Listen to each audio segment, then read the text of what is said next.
Merci d'être à l'écoute du balado Corsé qui te permet de mieux communiquer parce que des fois, c'est vrai que c'est corsé d'arriver à communiquer avec son coparent. Si t'es en couple, si t'es séparé ou t'es en famille recomposée, il y a des défis et sur mon balado, on discute des enjeux, des défis, des stratégies pour être en mesure d'avoir une meilleure communication. Bonne écoute! Bonjour à tous! Extrêmement heureuse, enfin, de les recevoir. Je reçois Bianca Tremblay et Isabelle Perna. Bonjour les filles! Salut.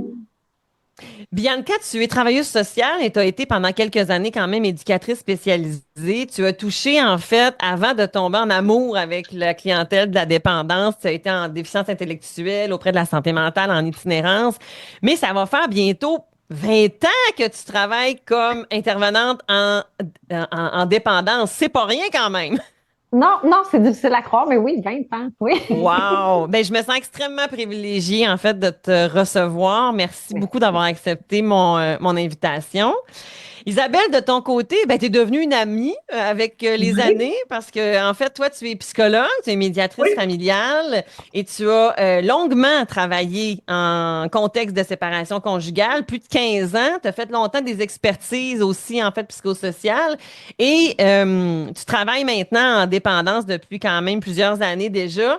Et on s'est connus à cause du COAMF. Le COAMF, c'est oui. une organisation qui balise un peu la médiation familiale, mais c'est de là qu'est venu notre coup de Cette foudre chimie. Oui, professionnel. en effet, en effet. Oui. Alors, je suis vraiment très heureuse aussi de vous recevoir.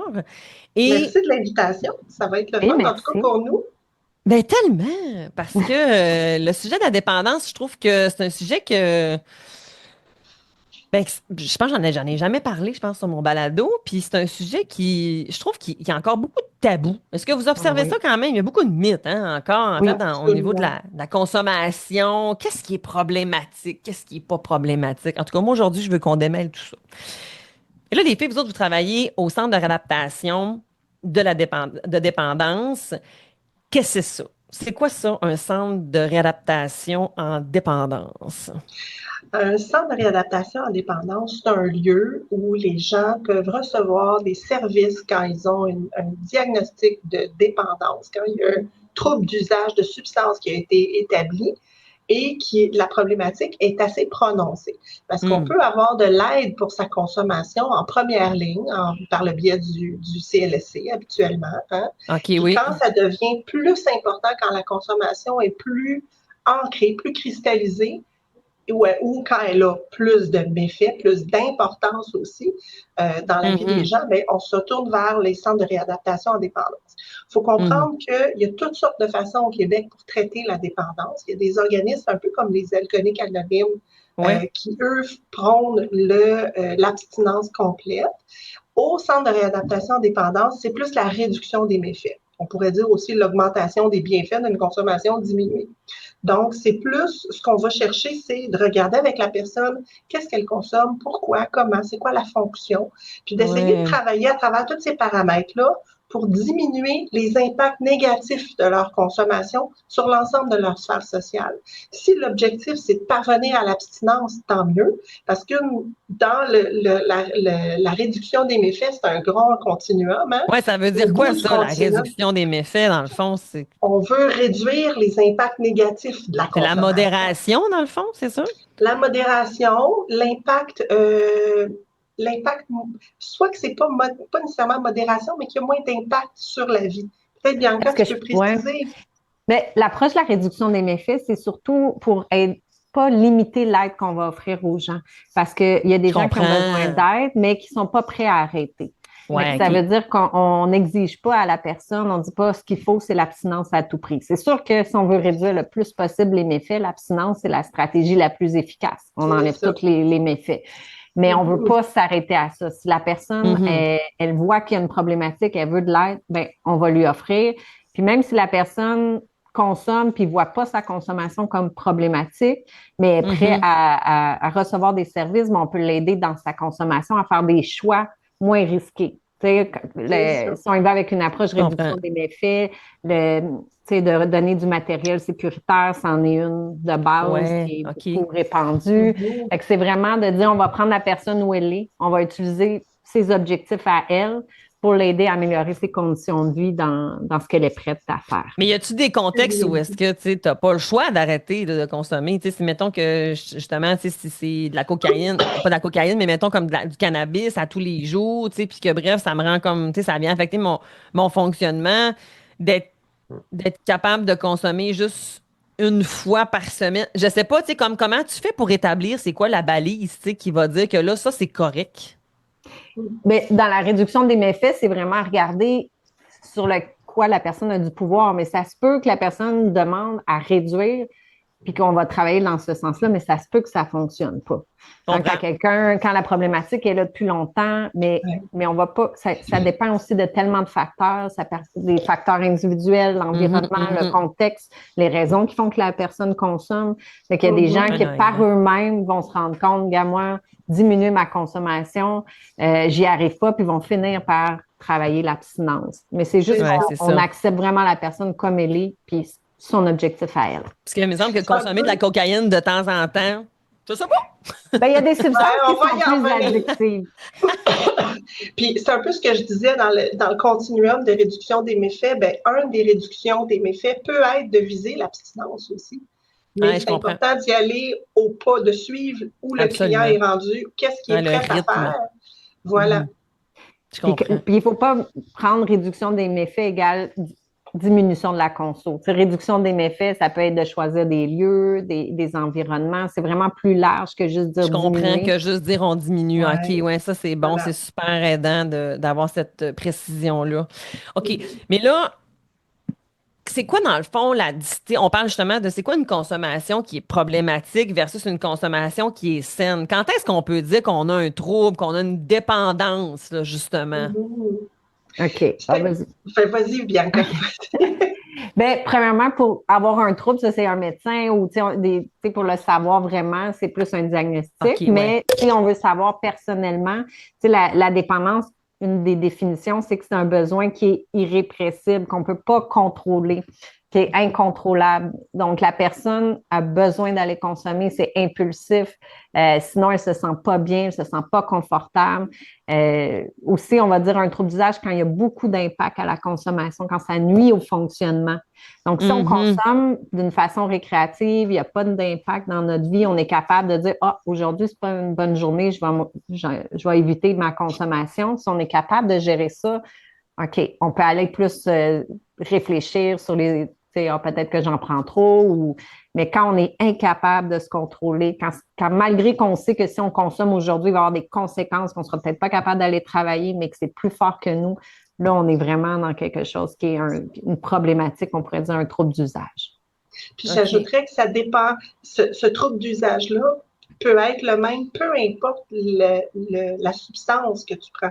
Parce que tu glissais tantôt le mot cocaïne, il y en a qui peuvent avoir beaucoup plus de problèmes avec leur verre de vin. Ils ne sont pas capables de s'empêcher de prendre leurs 2 verres de vin au souper, sans quoi ils n'arrivent pas à trouver un apaisement. Est-ce que ce serait le fameux terme des fois utilisé là, dans le commun des mortels, les alcooliques fonctionnels? Des gens peuvent consommer puis pas avoir d'impact négatif dans leur réalité à court terme. Ça ne veut pas dire que la même molécule ne va pas générer des problèmes à long terme, où ils les voient peut-être moins. Les finances relationnelles, la santé physique, la capacité de dormir, ça peut amener d'autres. Fait que les gens peuvent avoir quand même une réflexion là-dessus. Mais, il y a des cocaïnomanes qui sont fonctionnels aussi, qui font toutes sortes de métiers. Et qui sont tout à fait fonctionnels. Mais l'idée, c'est que s'ils ne sont pas capables de se passer de cette substance-là, puis que ça génère un mal-être important, c'est là qu'on embarque dans une problématique de dépendance. Je peux peut-être déjà nommer un tabou. Souvent, on dit « Ah, c'est juste l'alcool. » Mais la problématique d'usage qui est la plus problématique, qui coûte le plus cher à notre société, c'est l'alcool. Mais est-ce que vous êtes d'accord avec le fait que, puis là, je ne veux pas ouvrir de controverse, puis c'est pas incorrect si vous me dites « Nous, on ne répondra pas à cette question-là. » Mais au Québec, comparativement ailleurs, est-ce qu'on est une société qui favorise la modération ou qui la banalise? la consommation? Bien, je dirais pas juste au Québec, je dirais que dans beaucoup de cultures, l'alcool est valorisé, on est écouté, quand on aime la vie, on profite de la vie. Il y a tellement aussi d'associations positives à l'alcool, on en voit à la Vraiment. télé, mais Ouais. c'est pas juste au Québec, là, dans beaucoup d'autres cultures. C'est ça, c'est on entre le Québec reçoit et les le gens. versus. C'est ça, quand on reçoit les gens. Mais quand même, quand on... Oui, vas-y. Ben, quand on regardait, en fait, j'ai pas les données exactes, là, mais j'ai participé à une conférence, puis j'ai quand même été surprise, sur le fait que, mon Dieu, OK, au Québec, on est quand même une société que la consommation, on aurait peut-être du travail à faire, là.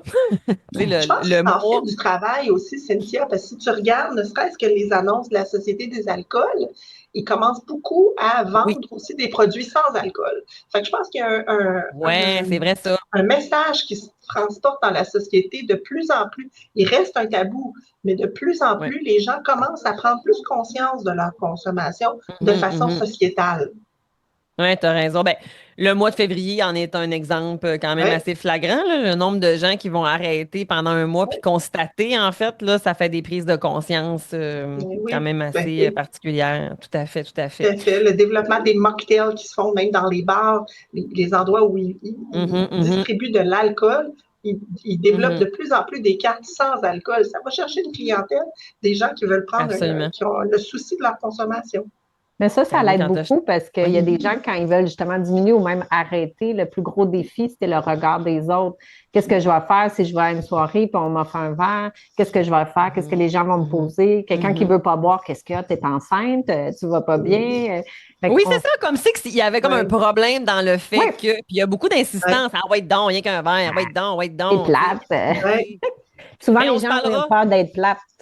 Oui, c'est ça. On se parlera tantôt de comme qu'est-ce qu'on peut faire justement comme personne, comme public, comme proche aidant, bref, peu importe, quand on a une personne qui ne veut pas consommer, qu'est-ce qu'on peut faire pour l'aider? Ce commentaire-là ne doit pas être dans les recommandations.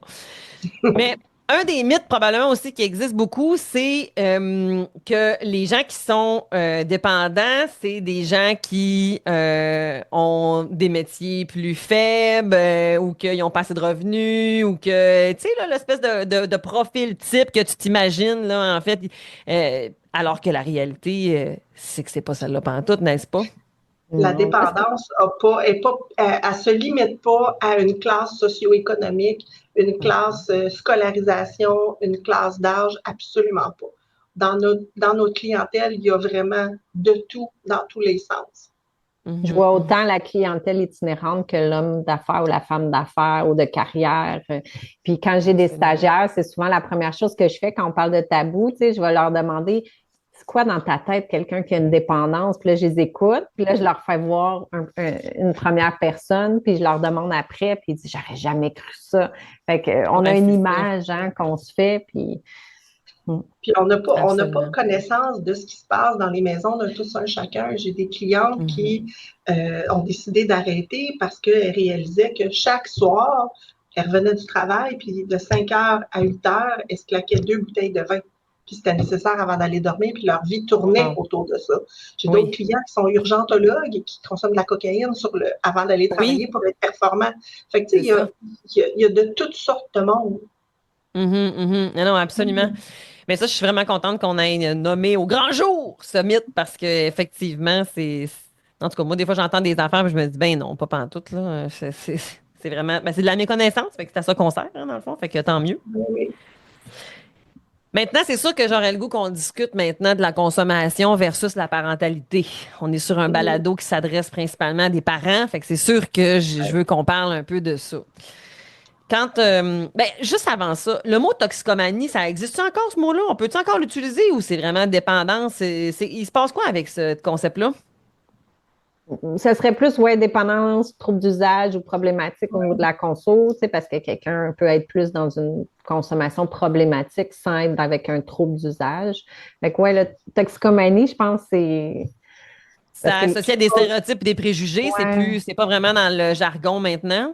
Ça l'a déjà été quand même. Je pense que ça risque d'utiliser ce terme-là, ça ferait en sorte peut-être que des gens qui voudraient aller chercher de l'aide ne voudraient peut-être pas s'associer à ce terme-là, donc se limiteraient, se retiendraient. Je comprends. On est mieux d'aller dans un usage abusif, dans un trouble d'usage, dans des impacts. C'est plus sur ça qu'il faut regarder. Je comprends. Ça fait tellement du sens en plus, effectivement. Le choix des mots. Tout à fait, tout à fait. Puis là, j'avais comme le goût de faire un parallèle de la violence. Tu sais. C'est comme si j'étais un homme, Mhm. puis j'ai des comportements violents. Ben c'est sûr que si tu t'identifies comme, ben moi, je suis un organisme pour les hommes violents, soda, tu sais, ça a Oui, comme, oui. ça peut, là. Moi, je suis pas ça, Ouais. moi, tu sais. Fait que, tu Ouais. sais, tout à fait, ça fait plein de sens. Est-ce que la consommation, attendez. C'est un sujet fragile, hein, parler de consommation puis de parentalité. Ben oui, tellement. Mais c'est parce que je me demande, on y va-tu en entonnoir ou bien j'y vais direct avec ma question, là, tu sais, comme qui tue, là, tu sais. Ma question qui tue, c'est la suivante, puis vous déciderez si on la part comment, OK? Est-ce que avoir un problème de consommation fait en sorte que je ne suis pas un bon parent? Donc, si on parle de problématiques de consommation, c'est sûr que ça peut amener justement des malaises, mais on peut être un très bon parent et avoir un problème de dépendance.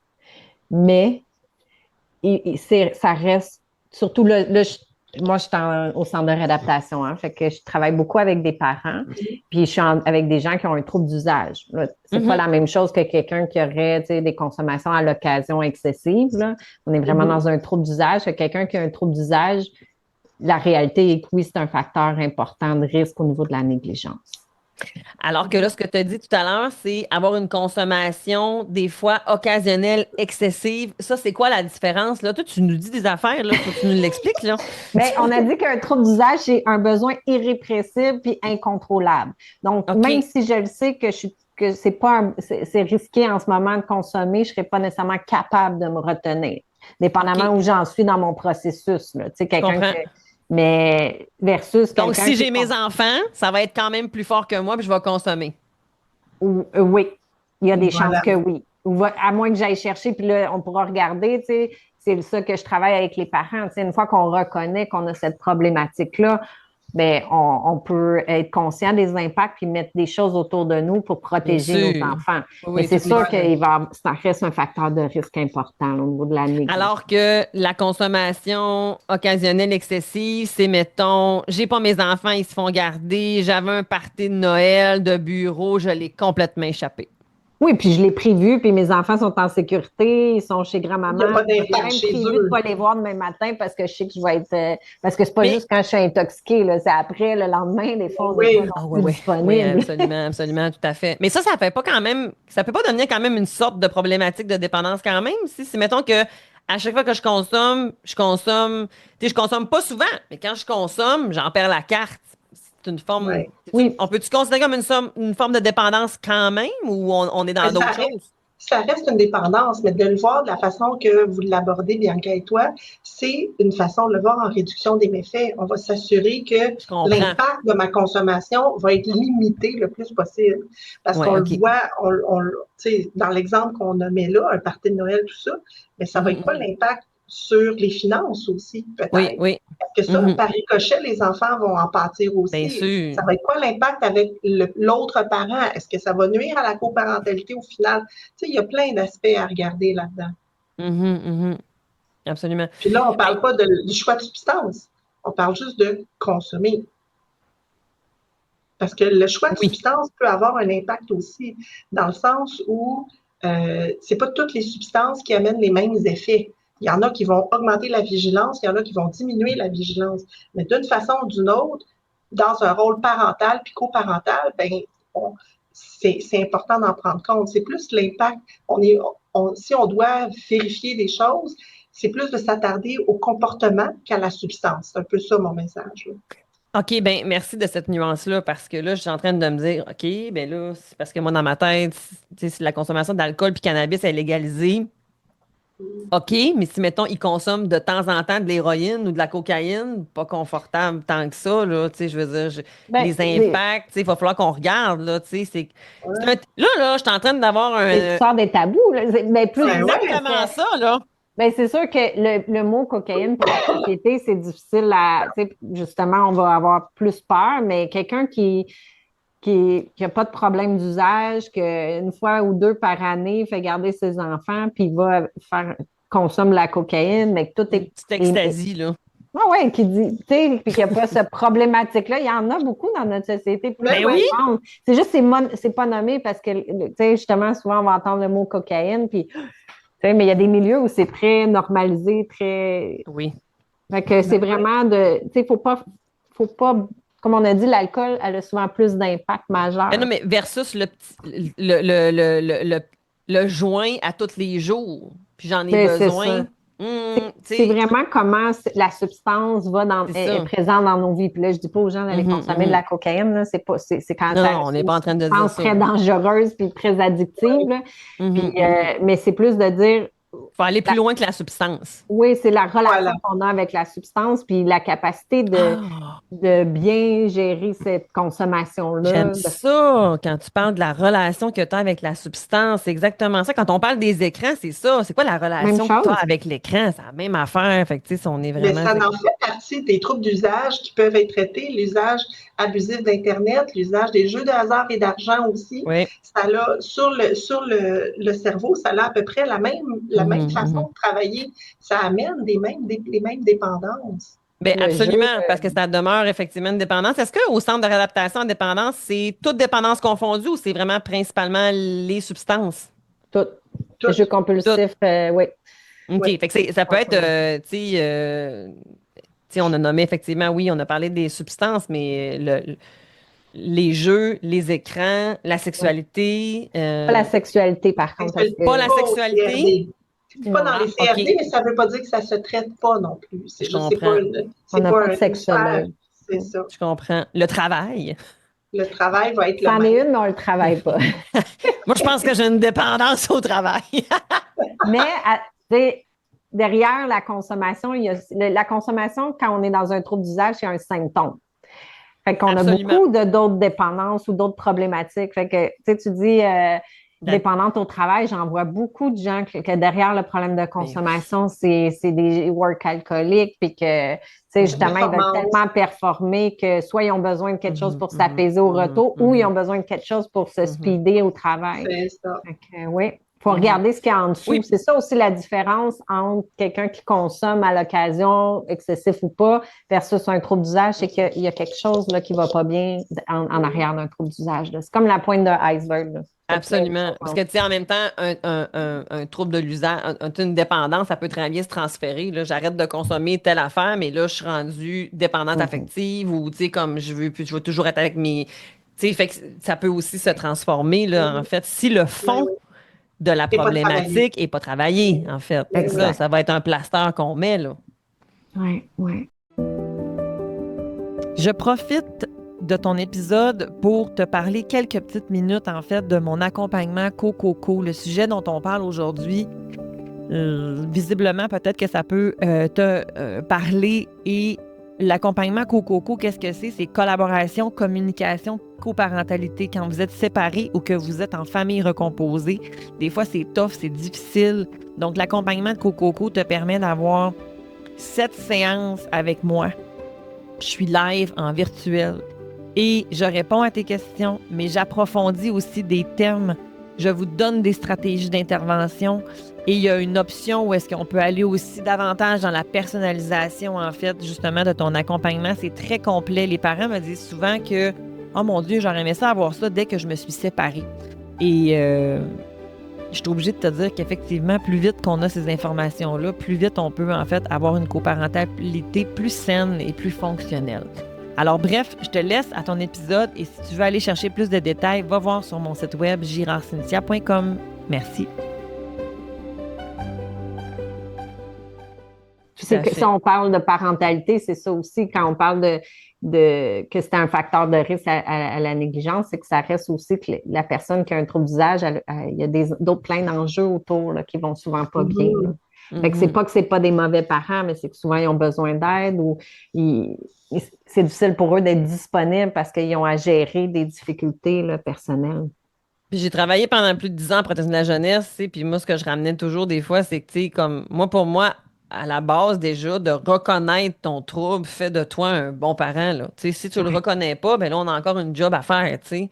Mais quand on reconnaît dans tes capacités parentales, on va, comme tu dis, aller mettre plein de filets de sécurité. Puis là, je veux qu'on aille là. Mais tu sais, moi, des fois, ce que je remarque dans ma clinique, c'est que on était un couple, puis il y avait de la consommation occasionnelle, mettons, tu sais. Puis là, on se sépare. Puis là, ce qui était considéré comme On va étant utiliser l'autre. occasionnel, ben là, finalement, ça ne l'est plus. Qu'est-ce qu'on en pense de ça? Comment on gère ça? Avez-vous des pistes là-dessus? Ça, j'en ai vu aussi à l'époque où je travaillais plus en contexte de séparation. Puis c'est sûr que quand vient le temps d'une séparation, tout peut être sujet à être utilisé comme munition, hein, comme contre Ouais. l'autre personne. Mais Mhm. au final de tout ça, il faut se rappeler que c'est l'enfant au final qui est là, puis que papa, maman, ils changeront pas, ou maman, maman, ou papa, papa, ça changera pas. Ça reste les personnes qui vont rester autour de l'enfant. Donc, plutôt que de s'en servir comme munition, c'est plutôt de le voir comme un facteur à considérer chez l'autre parent, puis de faire en sorte que le plan parental va pouvoir pallier à ce facteur-là autrement pour que l'enfant puisse être le mieux, puisse être en présence de chaque parent de façon optimale. J'aurais le goût de rajouter dans ma lunette avec en Oui. dépendance. On parle d'une rupture, c'est une grosse. C'est quelque chose de difficile dans une vie. Fait que la consommation, au départ, elle pouvait être plus occasionnelle, mais là, on se retrouve seul, on vit des émotions difficiles. Donc, on peut avoir tendance à compenser dans la consommation. Puis là, tu sais, dans la période de vie, la dépendance, c'est ça. Souvent, on va essayer de voir qu'est-ce qui s'est passé. On peut avoir eu une très bonne relation avec la consommation, puis être capable de la gérer, puis il se passe quelque chose dans notre vie. La consommation prend tout d'un coup beaucoup de place. Mais ça peut être justement pour gérer cette rupture-là. Fait que si on a une fragilité, il faut être vigilant par rapport aux substances qu'on consomme parce qu'ils peuvent prendre une place importante. Je trouve ça super pertinent. Ça veut donc dire que tout le monde est à risque à quelque part, là. Je veux dire, ça veut pas dire que,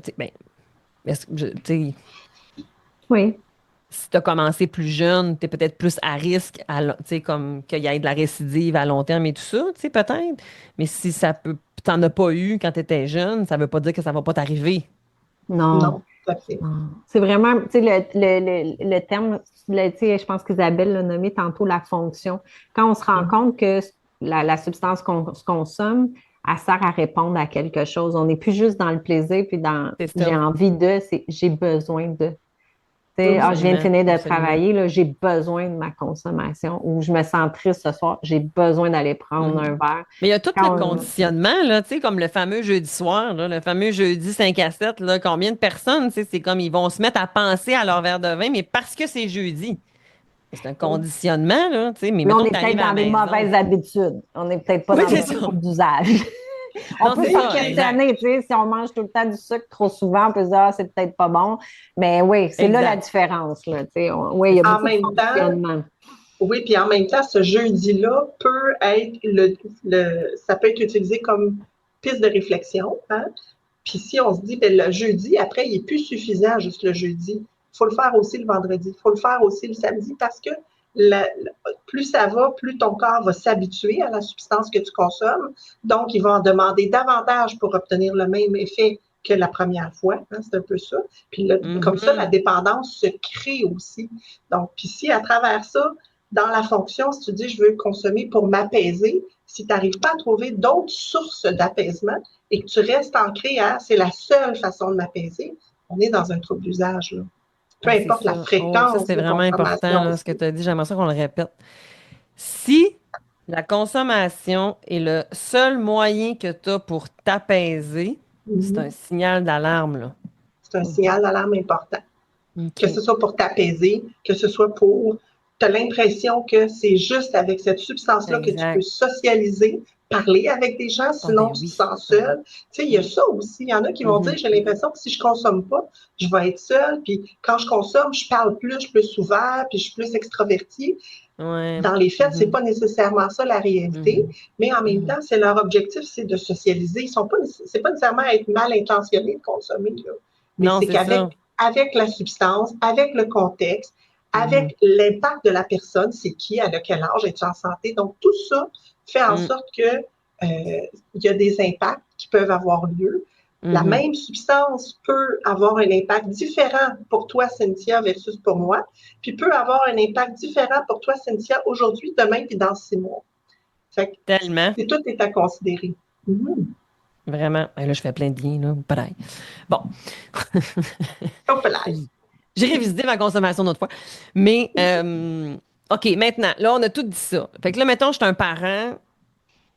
On va dire que je réalise, OK, dans le fond, parce que là, si tu le réalises pas, là, C'est pas rien. coudonc, on te le souhaite une année. Mais si je le réalise, attends un peu, je fais un petit, on retourne en arrière, 2 minutes. Parce que là, si, mettons, tu le réalises pas, bien, probablement que là, une année, c'est que ça se pourrait qu'il y ait des interventions de la protection de la jeunesse ou que l'autre parent ou l'entourage, c'est ça, vont prendre action, là, en fait, parce que là, il y a des enfants à sécuriser là-dedans, là.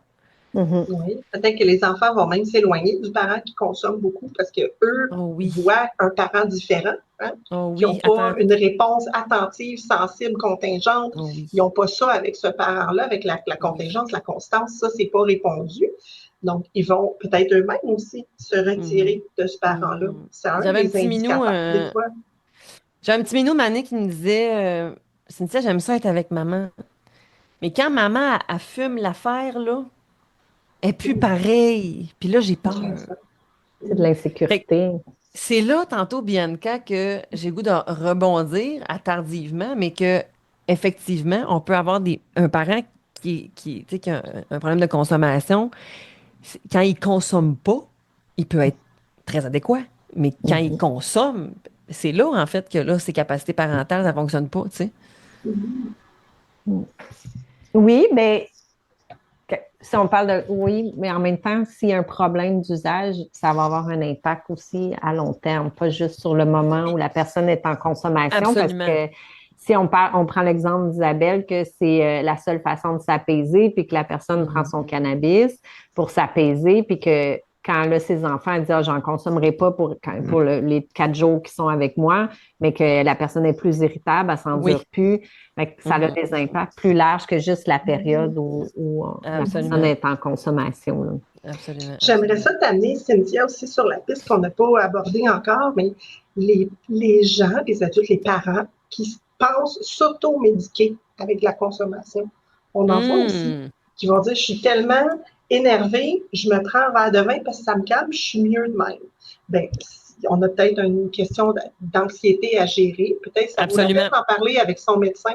Puis dire j'ai ça, des fois, j'arrive pas à focuser, je prends une ligne, puis là, ben, je suis bien focus. OK, est-ce qu'il y en a un trouble d'attention qui n'a pas été diagnostiqué, qui a besoin d'être traité? Tu sais, il y a de ça aussi.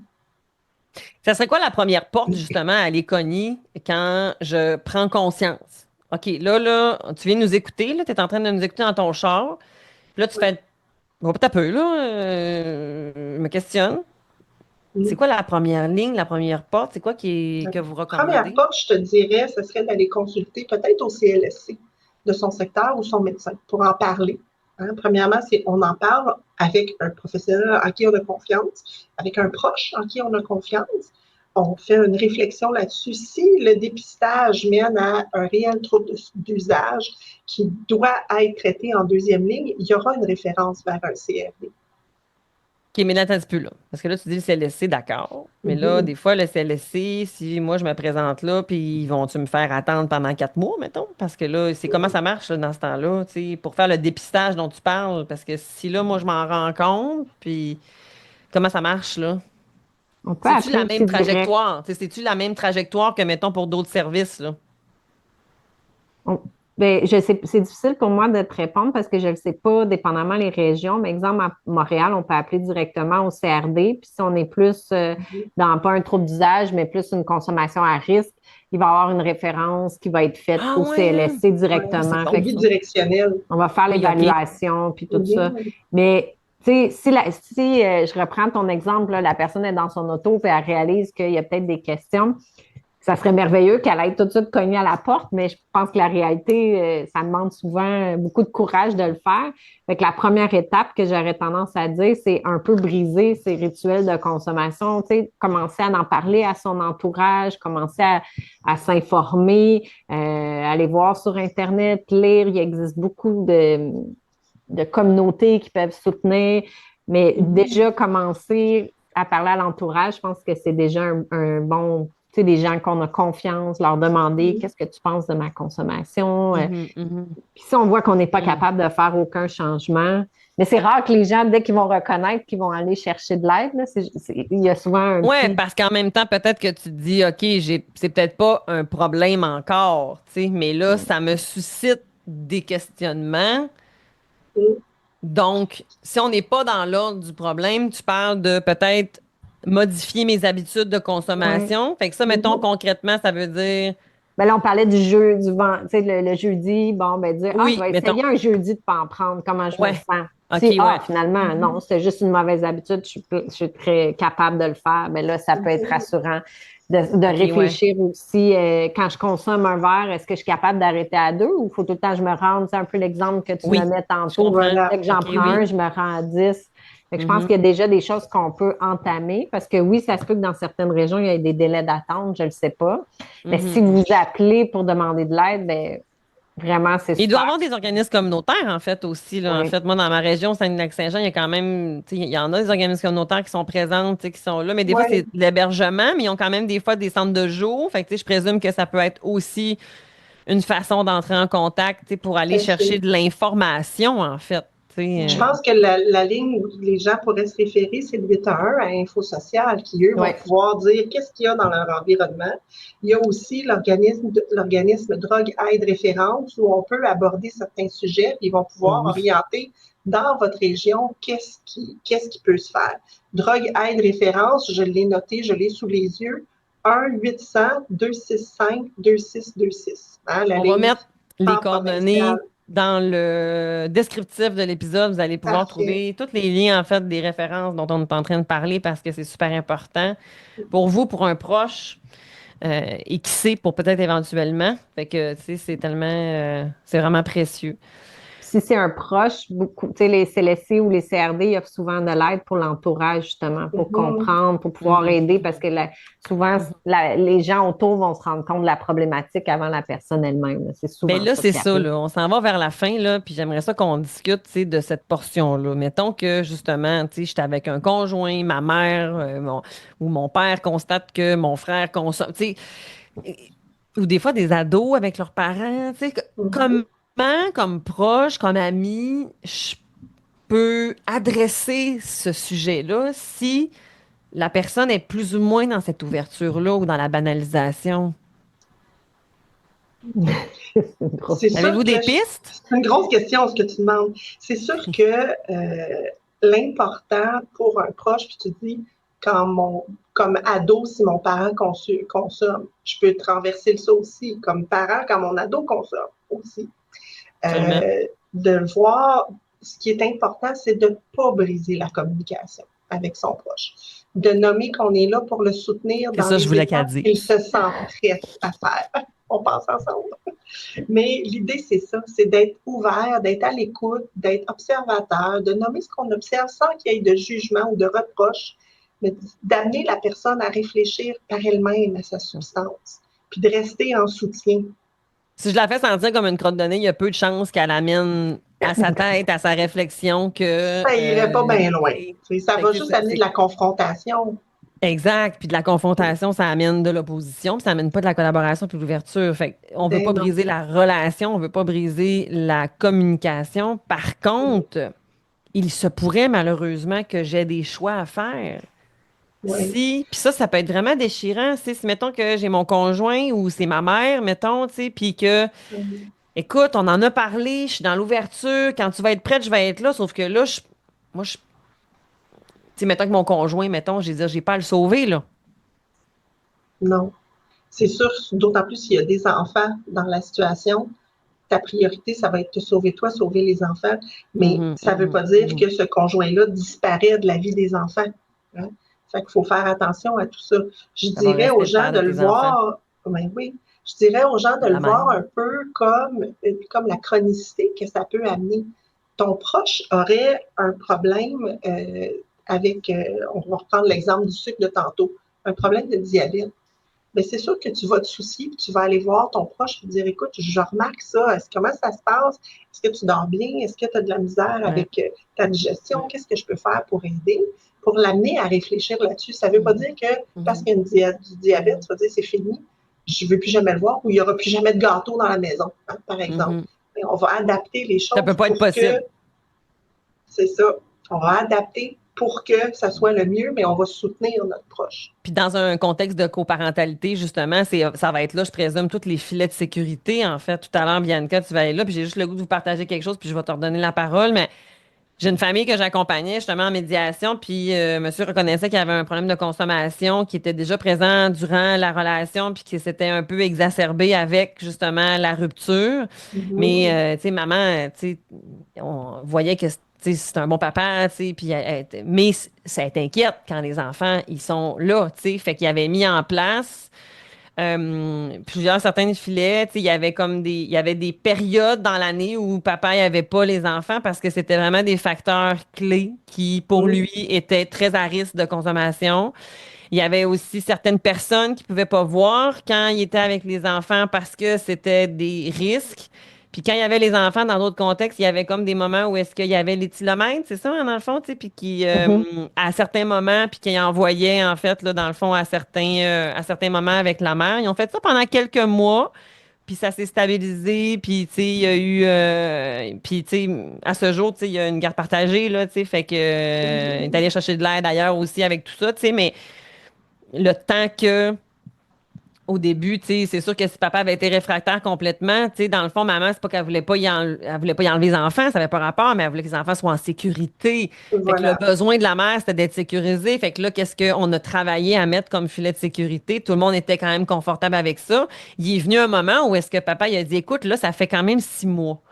Fait que là, de m'amener, j'ai l'impression que c'est ma liberté qui commence à être un peu brimée. Voici les démarches, tu sais, voici les résultats depuis. Fait que j'aimerais ça que là, on extensionne. Fait que, tu sais, maman, de faire, ben, OK, d'accord, même s'il y avait encore des inquiétudes, on a relâché tranquillement avec, tu sais, des filets pour que. Fait que ça fait-tu du sens, tout ça? Bien, c'est un très bel exemple de filet de sécurité. Puis, ce qui est intéressant dans l'exemple que tu donnes, c'est la communication entre les deux parents. Ouais. Parce que c'est ça qui a été gagnant. Puis, c'est merveilleux, là, ce genre d'exemple-là. Là. Oui, parce qu'il faisait aussi que s'il dérapait pendant qu'il y avait les enfants, il appelait la mère puis elle s'en venait les chercher. Parce qu'on a dit tantôt, tu sais, j'ai nommé avoir un trouble de dépendance à la consommation égale pas être mauvais parent. Fait que si on parle des besoins des enfants, même si on a un problème d'usage, on va être à l'écoute puis on veut le meilleur pour ses enfants. Fait qu'on va être capable d'en parler. Si on est plus dans la critique, dans un problème, la personne risque de se fermer. Mais moi, chaque fois que je parle à un parent de ses enfants, je vais voir ses yeux briller, il va vouloir le meilleur. Fait que si on utilise cette communication-là pour dire qu'est-ce qui pourrait fonctionner. Puis la dernière des choses, c'est qu'ils ne veulent pas qu'il arrive quelque chose dans leurs enfants. Ils ne veulent pas qu'il arrive de quoi aux enfants. Ils ne veulent pas perdre la garde non plus des fois de leurs enfants, mais ça fait une dynamique tellement particulière. C'est parce que, tu sais, si l'autre me monte un épée de Damoclès puis que j'ai pas de marge de manœuvre pour essayer de travailler justement ma dépendance, puis qu'à chaque fois, on me ramène que je ne serai pas correct, bien là, ça se peut qu'il cache l'information aussi. Fait qu'il faut qu'on... Tu sais, c'est de part et d'autre là, dans cette dynamique-là, je trouve, là. En même temps, Cynthia, je te dirais, dans l'exemple que tu nommes, oui, il faut travailler pour aider dans cet exemple-là le papa qui est en consommation. En parallèle, maman, il faut qu'elle apprenne à apaiser ses anxiétés autrement que peut-être que par des preuves que papa. Fait qu'il y a peut-être un travail sur l'anxiété qui doit être fait sur l'autre parent aussi. Puis c'est tout le temps aussi dans des situations de séparation, enfin dans celles que moi j'ai vues, c'est souvent au moment où le litige est donc important à la cour. Mais ça, ou quand la rupture est récente, tu sais, c'est un peu là. Mais ce moment-là, il est pas cristallisé, il évolue dans le temps. Fait que c'est de ça qu'on doit tenir compte aussi avec les parents pour dire oui, ça se peut que la consommation soit plus grande ces temps-ci pour toutes sortes de facteurs, mais de prendre les décisions long terme sur ce petit moment-là, ça peut créer un tort aux enfants.